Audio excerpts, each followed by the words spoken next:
Hey guys, I'm JanetOnOccasion, and today we're having a look at Skrag the Slaughterer. But who is Skrag the Slaughterer? A very fine question. So let's see if it gets answered. I imagine probably so. So Ben Barrett, once again, thank you for the blog post. So the question of how to make an ogre more deadly is not one that is often asked, in jest or otherwise. A walking pile of hungry, often dumb meat is something to run away from, not ruminate on the possibilities of. Luckily, I think is the tone that they're going for. Luckily, Skrag the Slaughterer exists to explain why packing an ogre full of magic and knowledge, ripping off his arms and replacing them with dull metal blades, making him half mad with pain is probably not the greatest idea. I feel like we could have said something, you know, if they'd sort of put that idea out there, we probably could have said, no, that's going to end poorly. That's going to be real bad for everybody. Everyone's going to have a terrible time if you do that. It certainly doesn't leave him armless. Really, Ben? Really? Come on, man. You're better than this. So, as the prophet of the Great Moor, always dragging a great cauldron behind him to fill with brains and gristle of his enemies, Skrag leads a unique life, sure does, in service of the ever-hungry god of the ogre peoples. It makes him no less of a terrifying leader, and his legions of gorgers and ever-hungry monsters terrorize dwarfs and men alike. And yes, I will be getting confused with gorgers and saying gorgeous, and we just know that's going to happen. We're going to be referring to them as gorgeous all the time.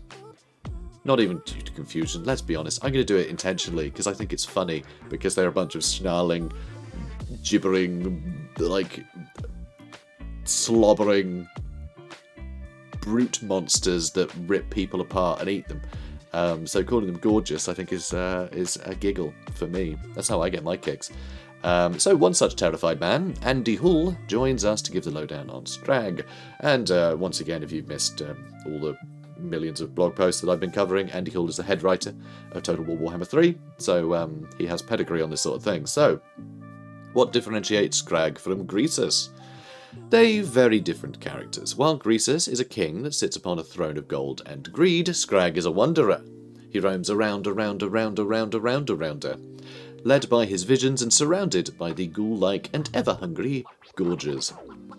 Gorgeous.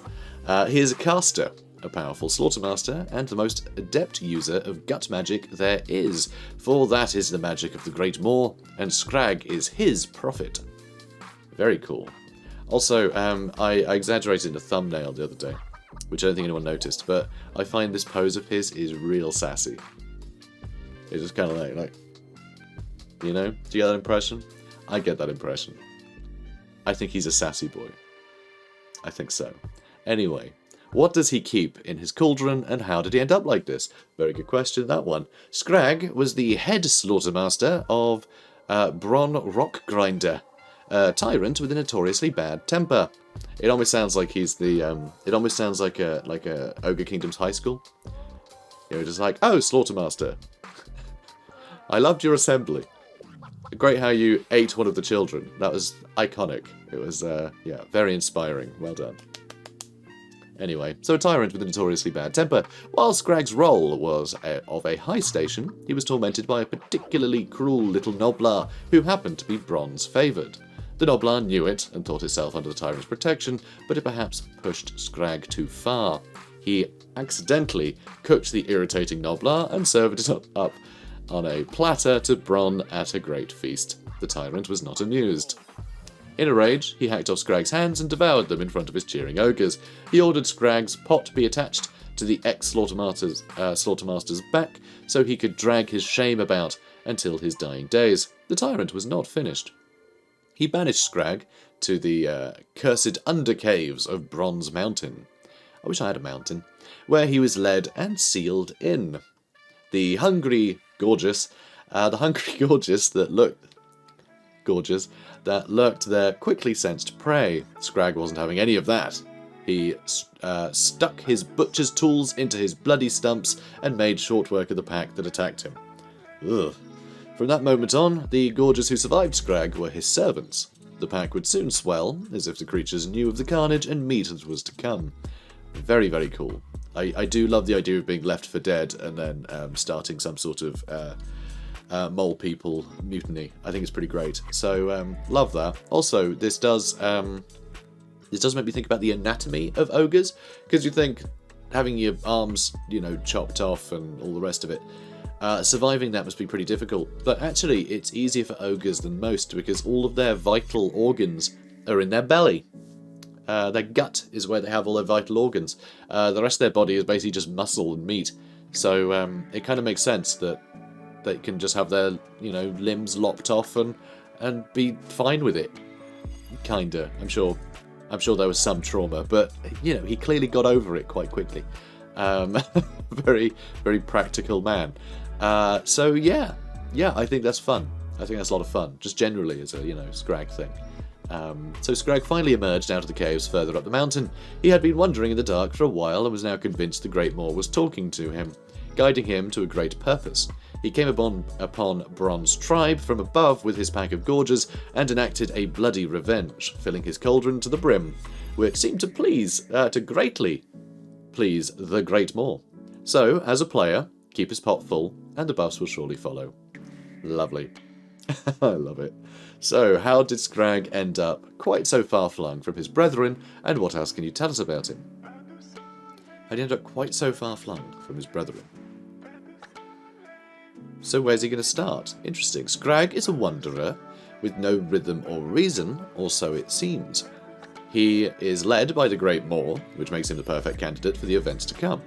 We meet up with him around the Grey Mountains. Interesting. So, far from the Ogre Kingdoms themselves, but if the nations of men are looking to the north, well, that's an opportunity to fill that cauldron up. That's really interesting that he starts all the way over there. Skrag has another great voice performance, both horrific and disgusting. We wanted to get across his mania, so you'll find he rarely talks to anyone but the Moor. I liken him to a cross between Rorschach and Gollum. Interesting. So the Grey Mountains. That is over by the Empire, basically. It's the you get the Pale Sisters, then the Grey Mountains. And then, what are the mountains with Clan Angrand? I think it might still be part of the same mountain range. I think, anyway. Because, yeah, then you got the World's Edge Mountains. But the Grey Mountains are in that sort of, you know, Bretonnia one side, or Athalloran, depending on what part of those mountains you're looking at, and the Empire on the other. So he will be starting in sort of the bottom left corner, which is interesting. So he might be sort of near where... God, I don't know. I'm really wondering what they'll do with the joint map now. But then I guess it would make sense if they got an entirely new map that may contain Karakate peaks that Skarsnik may have moved. So he might start near Karakazgaraz or something. Could be interesting. Could be interesting if he's starting down there. So yeah, I like that. I like the idea of putting some more ogre presence around the place, especially with the Ogre Kingdom's mechanics of making a camp. And that is like your major settlement in any area. So the idea of him basically just sort of wandering around the Empire in Bretonnia and then just setting his camp down, and that being the sort of basis for his, you know, tyranny. Yeah, really cool. I think it has a lot of potential to be really interesting, and I'm looking forward to seeing that in action.